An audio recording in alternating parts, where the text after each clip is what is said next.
Assalamualaikum warahmatullahi wabarakatuh. Okey, so hari ini kita akan sambung kita punya pelajaran iaitu objek menyerap air dan kita akan buat latihan di muka surat 50. Okey. Okey, jangan lupa tuliskan tarikh nanti. Okey, now teacher terangkan sedikit macam mana kita nak uji sama ada bahan-bahan ini menyerap air ataupun tidak. Okey.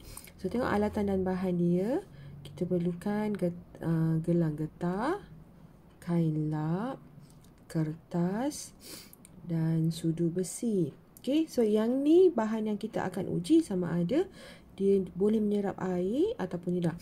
Actually kalau awak baca kat sini pun awak dah tahu dah yang mana satu yang boleh menyerap air, sebab itu dia dah benda ni dah berlaku dalam kehidupan awak sendiri. Awak pun dah tahu sama ada dia boleh menyerap ataupun tidak. Okay. And then kita perlukan penyepit, air berwarna, bika sama saiz. Kat rumah memang tak ada bika kan, sebab bika ni hanya ada dalam kita punya makmal sains. Okay, so kamu mungkin boleh guna gelas ke kan. And then jam randik. Jam randik ni adalah jam yang kalau perasan kalau kita nak berlari tu nanti ada cikgu yang akan tekan jam randik tu. Okay, dia akan kira masa, minit, saat. Okay. Now, so kalau tengok kat sini, okay, nanti kain tu dia akan dimasukkan ke dalam satu bekas. Okay, perhatikan dulu aras air. Aras air ni semua sama. Okay, aras air dia semua sama. Kemudian baru dia masukkan kain, masukkan kertas, masukkan gelang getah dan juga masukkan sudu. Okey, nah langkah-langkahnya. Okey, isi bika dengan air berwarna. Okey, kalau kita boleh buat dekat sekolah, kita memang akan buatkan dalam kumpulan. Bika ni kita letak guna air yang dilarutkan dengan warna lah. Mungkin warna tu datang daripada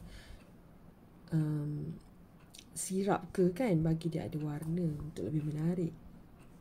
Pastikan paras air berwarna dalam setiap bika adalah sama. Okey, paras air ni adalah sama. Masukkan objek-objek ke dalam bika. Selepas 60 saat, keluarkan objek-objek tersebut daripada bika dengan menggunakan penyepit. Lukis paras air selepas objek dikeluarkan ke dalam jadual di bawah. And then kita akan lengkapkanlah jalan di bawah. Okey. Now, so kan kalau contoh kan kita tengok gelang getah, okey, kain lap, risit, sudu besi. Ada 4 bahan yang kita akan uji kat sini. Okey, tengok dia punya paras air dia semua sama. Okey, so kita andaikan lah ya, andaikan kalau kita masuk gelang getah, okey, paras air dia masih sama ataupun berubah. Okey, dia paras dia masih sama. Okey, macam mana kita nak tahu dia sama? Okey, kat sini dia ada tanda kita panggil dia paras kan. Okey, ni macam ni 1 mililiter, and then 1.5 1.5 2.2 mililiter, and then 2.5 dan 3 mililiter. Okey, so bila kita masukkan gelang getah sebab kita tahu gelang getah tu dia menyerap atau tidak. Dia tidak menyerap. So bila dia tak menyerap, dia sama, dia punya paras air masih lagi sama. Okey, tengok 3 2 3. Okey, nanti tahu patut buat lorek kan. Okey. And then menyerap atau tidak? Ya. Menyerap. Sorry, teacher salah. Tidak menyerap. Okey. Sebab dia masih lagi sama.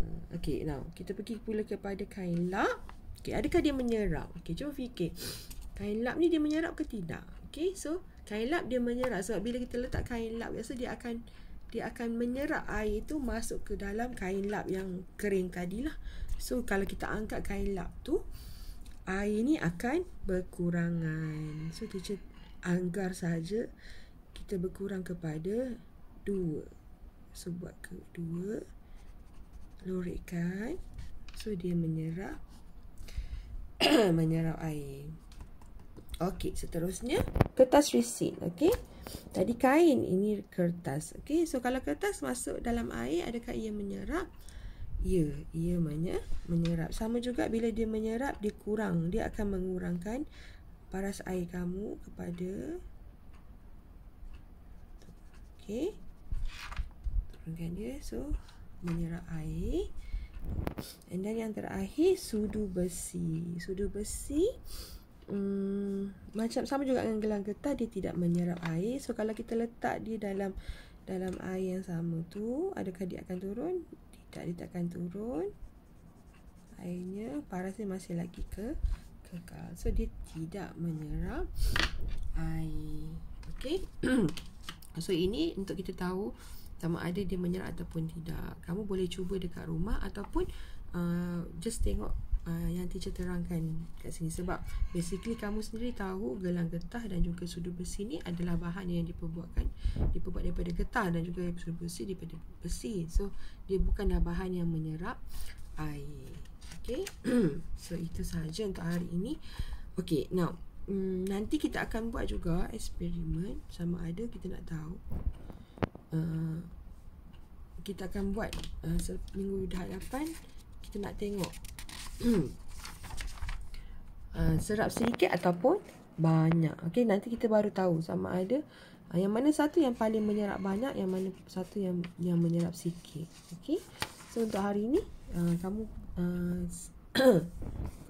selesaikan latihan di muka surat 550. Okey, itu saja. Terima kasih. Jumpa lagi.